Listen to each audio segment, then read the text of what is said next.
अगर यहाँ पे आपको मैं प्रैक्टिस करता हूँ फॉरेक्स के अंदर, अगर मैं आपको अकाउंट दिखाऊँ यहाँ पे, तो देखिए मैंने जो पेयर लगा रखा है वो सिर्फ गोल्ड है। अब गोल्ड की क्या रीज़न है, और मैं मतलब कि जितना भी अरसा हो गया है या जिस तरह से भी मैं नई मार्केट को समझा या ट्रेडिंग करता हूँ, तो मैं गोल्ड के अलावा कहीं पे भी ट्रेड नहीं करता, किसी करेंसी में ट्रेड नहीं करता। उसकी रीज़न भी आपको बताऊंगा, लेकिन और कुछ करेंसीज भी आपको बताने वाला हूँ जो कि अच्छी हैं। अगर यहाँ पे अगर आप राइट क्लिक करेंगे और शो ऑल करेंगे, शो ऑल करें, तो ये हज़ारों के हिसाब से करेंसीज हैं। जैसे कि आप ये देखें, बहुत लंबी लिस्ट है। अगर आप इन सारी करेंसीज पे ट्रेड करना शुरू कर देंगे, या कभी कोई करेंसी, कभी कोई करेंसी, कभी कोई कमोडिटी, कभी ऑयल पे, कभी गोल्ड पे, इस तरह अगर आप ट्रेड करेंगे, तो आप के 90% चांसेस हैं, 95% चांसेस हैं कि आप हमेशा लास्ट में रहेंगे। लेकिन मेरा मशवरा आपको ये है कि आप किसी भी करेंसी में, मैं अभी आपको करेंसीज कुछ बताने वाला हूँ, तो आप किसी भी करेंसीज में जब आप काम करते हो, तो आपको उसी में रहना चाहिए और उसी को समझना चाहिए। अब मेरा गोल्ड का काम करने का तरीका ये है कि मैं बहुत ही अरसे से गोल्ड पे सिर्फ काम करता हूँ, मैं किसी और करेंसी पे काम नहीं करता। उसकी रीज़न ये है कि मुझे इस पे ज़्यादा काम करते हुए इसकी समझ आ चुकी है, और मार्केट को मैं समझता हूँ कि इसकी मूवमेंट कितनी हो सकती है, कितना ऊपर जा सकता है, कितना डाउन जा सकता है, और इसकी मार्केट जो है वो कितनी तेज़ चलती है, कब तेज़ चलती है, कब स्लो चलती है, वो उसकी सारी चीज़ें। क्योंकि आप इतने अरसे के साथ सिर्फ जब गोल्ड पे ही काम कर रहे हो, एक ही करेंसी के साथ काम कर रहे हो, तो आप उसकी नेचर को समझना शुरू कर देते हैं। ठीक है, तो गोल्ड मेरा बेस्ट है, आपको भी मैं रिकमेंड करूंगा। बल्कि जितने भी मेरे ट्यूटोरियल्स हैं, आप उनके अंदर गोल्ड को ही देखोगे, मैं उसी को ही ज़्यादा मतलब कि लेके चल रहा होता हूँ। लेकिन आज कुछ करेंसीज मैं आपको और भी बताने वाला हूँ जिनको आप जो है ना वो यूज़ कर सकते हैं। अच्छा, यहाँ पे जो नंबर फर्स्ट पे अगर आप देखें, तो जो करेंसी मतलब कि मैं, अच्छा यहाँ पे मैं आपको 5 पेयर्स बताने वाला हूँ जिस पे काम करना सही है, और काम क्यों करना चाहिए उन पेयर्स पे, वो भी आपको बताने वाला हूँ। सबसे पहले अगर आप करेंसीज पे काम करना चाहें, तो उसमें जो नंबर 1 पेयर है वो यूरो यूएसडी है। यूरो यूएसडी, यूरो यूएसडी में काम करने के बहुत ज़्यादा मतलब कि फ़ायदे क्या हैं इसमें। नंबर 1 इसका जो फ़ायदा है, ये स्लो मार्केट है ज़्यादा, मतलब ये ज़्यादा जल्दी जो है ना वो मूव नहीं करती है करेंसी। जो ज़्यादा जल्दी मूव करती हैं करेंसीज, उनमें फिर मसला ये होता है कि आप उनको मतलब लॉस और प्रॉफिट दोनों के चांसेस ज़्यादा होते हैं। लेकिन स्लो करेंसी इतनी ज़्यादा, आप उसको आसानी से समझ सकते हो, और अगर आप न्यू कमर हैं तो स्लो करेंसीज के अंदर मतलब कि काम करना अच्छा है।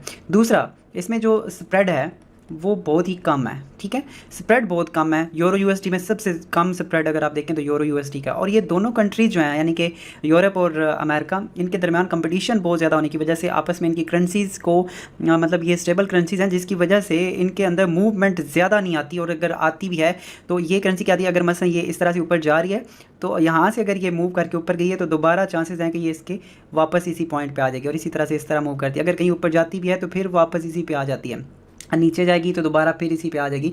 मतलब अगर आप इसके चार्ट को देखेंगे तो ज़्यादातर ये करेंसीज जो हैं वो इसी तरह से मूव करती हैं, और मार्केट को वापस आने के चांसेस बहुत ज़्यादा होते हैं। और अगर आप इसमें मतलब थोड़ा बहुत लॉस उठा भी रहे हो, तो चांसेस होते हैं कि आप उसको रिकवर कर पाओगे। तो ये कुछ इसकी रीज़न है। ठीक है, यूरो यूएसडी पे काम, और सबसे दुनिया में सबसे ज़्यादा ट्रेड भी यूरो यूएसडी में होती है, ये भी इसकी एक इसी वजह से खास वजह भी आप इसको कह सकते हो। उसके बाद पाउंड जेपीपी वर्सेस यूएसडी, ये भी सेम इसी तरह की, मतलब कि ये स्लो है, स्प्रेड इसका लो है, लेकिन यूरो यूएसडी से कुछ इसका ज़्यादा होता है स्प्रेड, लेकिन आप कह सकते हैं स्लो स्प्रेड है। और ये भी जो है ना करेंसी सेम ही आप कह लो कि यूरो यूएसडी किस तरह मूव करती है, अप डाउन जब वापस आने के ज़्यादा चांसेस होते हैं। ठीक है, इसके बाद अगर हम यहाँ पे बात करें नेक्स्ट करेंसी की, तो वो यूएसडी जेपीवाई है। जापान के साथ जब अमेरिकन डॉलर ट्रेड करता है, तो ये फास्ट है, थोड़ा सा मार्केट इसकी फास्ट होती है। ठीक है, लेकिन ये भी इतनी ज़्यादा मतलब कि रिस्की नहीं आप इसे कह सकते। अगर आप इसमें परमानेंट ट्रेड करें तो आप अच्छा खासा इसको समझ सकते हैं, और इसकी मार्केट को समझना आसान है। उसके बाद अगर हम बात करें नेक्स्ट की, तो वो यूरो यूएसडी है। सॉरी, जो यूरो यूएसडी मैं पहले बता चुका हूँ, यूरो जेपीवाई। तो ये जो है ये आप कह लें कि थोड़ी सी ना ख़तरनाक है। ठीक है, सॉरी उर्दू लिखने में थोड़ा सा मसला हो रहा है, ख़तरनाक है ये। ठीक है, थोड़ी सी, और इसमें अगर आप करें तो इसको ट्रेड को समझना और इसकी मूवमेंट को समझना थोड़ा सा मुश्किल है इन तीनों करेंसीज के हिसाब से।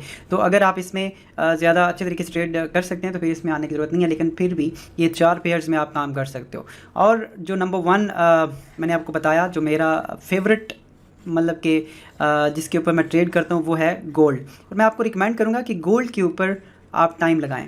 गोल्ड दुनिया की, पता है आपको, सबसे स्ट्रांग करेंसी है, और इसकी मूवमेंट बेतुकी मूवमेंट नहीं होती। और ये न्यूज़ पे या इस तरह की चीज़ों पे बहुत ज़्यादा मूवमेंट करना या इस तरह की चीज़ों को वो करना इतना ज़्यादा नहीं होता। इसकी अगर आप देखें अभी भी हम अगर हिस्ट्री देखें तो मूव इसकी जो मूवमेंट है वो बाय में चल रही है पिछले 1-1.5 साल से, ठीक है। तो इसका जो एक ट्रेंड चल रहा होता है वो बहुत स्ट्रांग ट्रेंड होता है, लॉन्ग टर्म ट्रेंड होता है। और अगर आप ट्रेड को लॉन्ग टर्म करना चाहते हैं और स्टेबल ट्रेड करना चाहते हैं तो गोल्ड जो है वो एक बेस्ट है। इसकी मूवमेंट भी अच्छी आती है, नहीं ज़्यादा ट्रेड्स भी आप उठा सकते हैं और अच्छी ट्रेड्स भी उठा सकते हैं, प्रॉफिट ज़्यादा आप इसमें गेन कर सकते हैं। इसके कुछ मसला ये है कि इसका स्प्रेड थोड़ा सा ज़्यादा होता है, लेकिन इसमें जो प्रॉफिट रेशो है और रिस्क रेशो है वो भी आप कह लेंगे थोड़ी सी निस्बतन कम है बाकी करेंसीज़ के हिसाब से। और इसके अलावा इसको समझना थोड़ा सा इजी है बाकी करेंसीज़ के, क्योंकि अगर आप यूरो यूएसडी में बात करें या यूएसडी जेपीवाई की बात करें तो आप 2 कंट्रीज़ को देख रहे होते हो। लेकिन गोल्ड की अगर आप बात करें तो गोल्ड पूरी दुनिया में क्योंकि सेम ही करेंसी यूज़ हो रही होती है, सबसे स्ट्रांग करेंसी गोल्ड ही है जिसके ऊपर सारी करेंसीज बनी हुई हैं। तो इस वजह से गोल्ड के ऊपर ट्रेड करना सबसे ज़्यादा मतलब कि अच्छा है। और इसको समझ अगर आप जाते हो तो फिर आप किसी भी पेयर में काम कर सकते हैं। तो मैं आपको मशवरा दूंगा कि आप गोल्ड पेयर को समझें और गोल्ड के अंदर ट्रेड करने की कोशिश करें। और इसकी जो इलामत है वो XAU है और USD, XAU USD। तो ये आप इस तरह से गोल्ड के अंदर ट्रेड कर सकते हैं। ये 5 पेयर्स मैंने आपको, एक कमोडिटी 4 पेयर्स मैंने आपको बताए हैं। और मैं जो ट्रेड करता हूँ वो सिर्फ गोल्ड पे करता हूँ और गोल्ड पे ही मैंने आपको जितनी भी अभी तक वीडियोस बनाई हैं उसके ऊपर प्रैक्टिस भी हम गोल्ड में ही कर रहे हैं। तो आप भी कोशिश करें कि आप गोल्ड पे ट्रेड करें और इसी को प्रैक्टिस करें, ठीक है।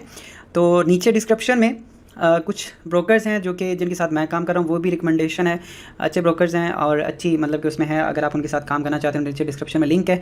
और अगर आप मेरे साथ मिल के लिंक पे काम करके आगे अकाउंट बनाएंगे तो देन इन फ्यूचर मैं आपको काफ़ी चीज़ें फ्री में देने वाला हूँ, तो वो भी आप उसको इस्तेमाल कर सकेंगे। मिलते हैं नेक्स्ट वीडियो में। अपना बहुत सारा ख्याल रखिएगा। नीचे कमेंट में लिखें आप और क्या क्वेश्चन कर सकते हैं फॉरेक्स के बारे में, क्या चीज़ आप जानना चाहते हैं तो काइंडली नीचे कमेंट में जरूर लिखिएगा। अपना बहुत सारा ख्याल रखें। अल्लाह हाफिज़।